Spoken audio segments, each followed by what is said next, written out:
सच का विगुल, खबरें सच्चाई के साथ, देखते रहिए।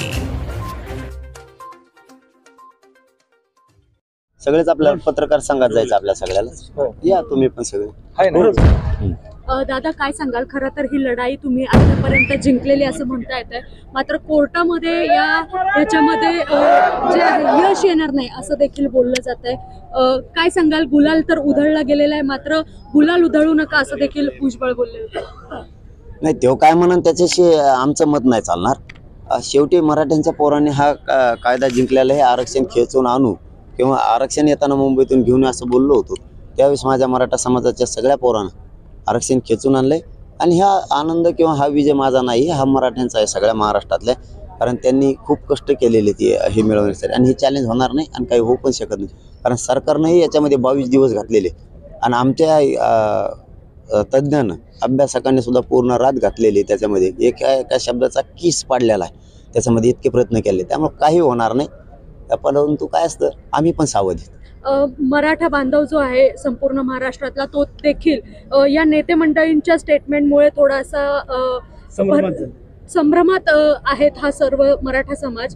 काल फडणवीसांनी देखील स्टेटमेंट केलं की सरसकट आरक्षण मिळणार नाहीये मराठ्यांना, GR मध्ये काहीसे बदल होणार आहेत असं देखील स्टेटमेंट येत आहे। प्रत्येक नेते मंडळींकडून वेगवेगळं स्टेटमेंट येते, त्यावर काय सांगा? त्यावरच एकच सांगतो की मराठा समाजाने हे समजून घेणं गरजेचं आहे।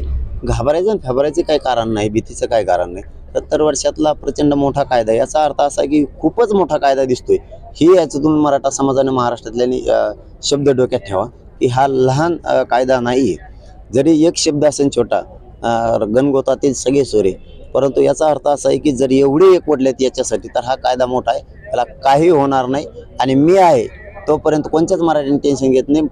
कोपऱ्यातल्या महाराष्ट्रातल्या सगळ्या मराठ्यांना आरक्षण मिळणार, त्याशिवाय शांत बसणार मग कितीही एकत्र येऊ दे।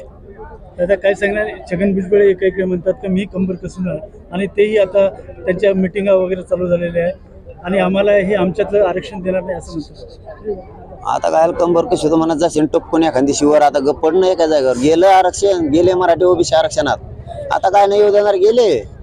दादा 10 फेब्रुवारी पासून देखील तुम्ही पुन्हा उपोषणाला बसताय, ही वेळ तुमच्यावरती पुन्हा एकदा सरकार आणताय की उपोषणाला बसण्याची, त्याविषयी? मला कायदा माझ्या समाजानं खूप कष्ट करून तयार केलाय, बनवलाय, त्यासाठी खूप मेहनत ह्याच्या पाठीमागं। आज 5 महिन्याचा संघर्ष आहे मराठा समाजाचा माझ्या। आम्हाला अंमलबजावणी पाहिजे, त्यासाठी हा संघर्ष आहे। अंमलबजावणी आम्हाला लवकरात लवकर पाहिजे त्यातली, कारण ज्यांच्या नोंदी मिळाल्या, ज्या मराठ्यांच्या नोंदी मिळाल्या नाहीत, त्यांच्यासाठी हा कायदा महत्त्वाचा आहे। त्यांना प्रमाणपत्र मिळणं आवश्यक, यासाठी हा 10 तारखेपासूनचा संघर्ष आहे। चला, धन्यवाद। Thank you so much.